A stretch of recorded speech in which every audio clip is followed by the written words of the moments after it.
Renungan harian ini diadaptasi dari buku renungan harian Start Bina Warga GKI. Shalom teman-teman, Lilin kecil hari ini tentang ketaatan Abraham dari Kejadian 12 ayat 1-4. Kita belajar dari cerita Alkitab tentang Abraham yang taat kepada perintah Tuhan walaupun belum mengerti akan janji Tuhan. Ada seorang pria bernama Abraham. Istrinya bernama Sarah. Mereka belum punya anak. Mereka sedih dan kecewa karena mereka sangat menginginkan sebuah keluarga. Tetapi Allah memiliki rencana yang sangat istimewa bagi Abraham. Ketika Abraham berusia 75 tahun, Tuhan berjanji akan memberinya seorang anak. Dan suatu hari Tuhan akan mengirim penyelamat melalui keluarganya. Yang Tuhan minta hanyalah Abraham dan Sarah meninggalkan dulu rumah mereka dan mengikuti Dia. Sekarang mereka harus membuat pilihan yang sulit, meninggalkan semua teman mereka dan percaya Tuhan, atau tetap nyaman. Ini tidak mudah.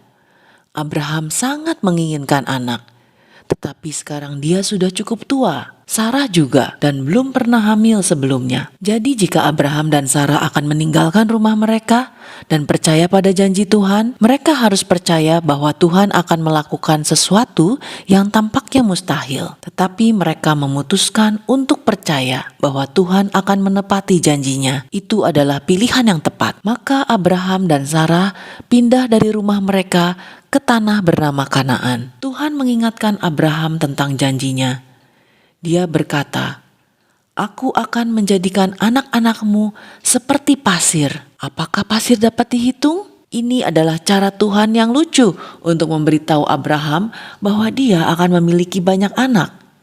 Karena tidak seorang pun dapat menghitung pasir. Tapi setelah beberapa tahun, Abraham dan Sarah masih belum punya anak. Satu orang pun belum. Sekarang mereka benar-benar tua. Terkadang Tuhan tidak mengingatkan kita akan janjinya, karena Dia ingin kita belajar untuk percaya penuh kepadanya. Tuhan membawa Abraham keluar pada malam hari dan menyuruhnya untuk melihat bintang-bintang. Dia mengingatkan Abraham bahwa Dia akan memberinya banyak anak seperti bintang di langit. Abraham memutuskan untuk tetap mempercayai Tuhan. Dia dan Sarah menunggu lagi. Setelah bertahun-tahun, dia menjadi tidak sabar. Kali ini Tuhan memberitahu Abraham tahun depan Sarah akan memiliki seorang putra. Namun saat ini Abraham telah berusia 99 tahun. Dia dan Sarah sudah menyerah untuk memiliki anak dan sudah tidak memikirkan janji Tuhan. Bahkan ketika Abraham memberitahu Sarah tentang hal itu, Sarah tertawa. Tidak baik ya mentertawakan janji Tuhan.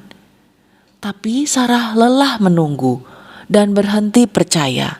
Seperti yang Tuhan janjikan, setelah Abraham berumur 100 tahun, ketika putranya lahir, dia menamainya Ishak, yang artinya tertawa. Sarah berkata, "Tuhan telah memberikan tawa kepadaku. Semua orang yang mendengar tentang ini akan tertawa bersamaku." Seorang nenek memiliki bayi, pasti cukup lucu. Tuhan memelihara janjinya untuk memberi Abraham dan Sarah seorang putra. Meskipun mereka tidak berpikir itu mungkin, itu mudah bagi Tuhan. Dan ingat bagaimana Tuhan akan memberi Abraham anak sebanyak bintang di langit. Ishak tumbuh dan memiliki anak, yang memiliki lebih banyak anak dan memiliki lebih banyak anak. Ini terus berlanjut. Dan coba tebak, siapa yang lahir dari garis keturunan Abraham? Juru selamat kita, Putra Allah, Yesus. Semua ini karena Abraham mengikuti Tuhan dan mempercayai Tuhan akan menepati janjinya. Taat kepada Tuhan dapat dilakukan melalui taat kepada orang tua, guru, para pemimpin rohani, dan orang-orang yang memiliki hikmat melakukan berbagai hal sesuai firman Tuhan. Mulai dari apa yang kita lakukan di rumah, di sekolah minggu, dan dimanapun kita berada. Ayat hafalan kita, Ulangan 13 ayat 4. Kamu harus hidup menurut Tuhan Yahweh, Tuhanmu, dan takut akan Dia, menaati perintahnya, mendengarkan suaranya, melayani Dia, dan mengabdi kepadanya. Mari kita berdoa.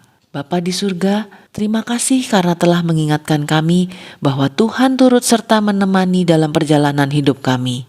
Kami hanya harus taat pada kehendak Tuhan, walaupun kadang kami belum mengerti. Terima kasih ya Tuhan, dalam nama Tuhan Yesus kami berdoa. Saya mau taat pada Tuhan. Sampai jumpa lagi teman-teman. Tuhan Yesus memberkati.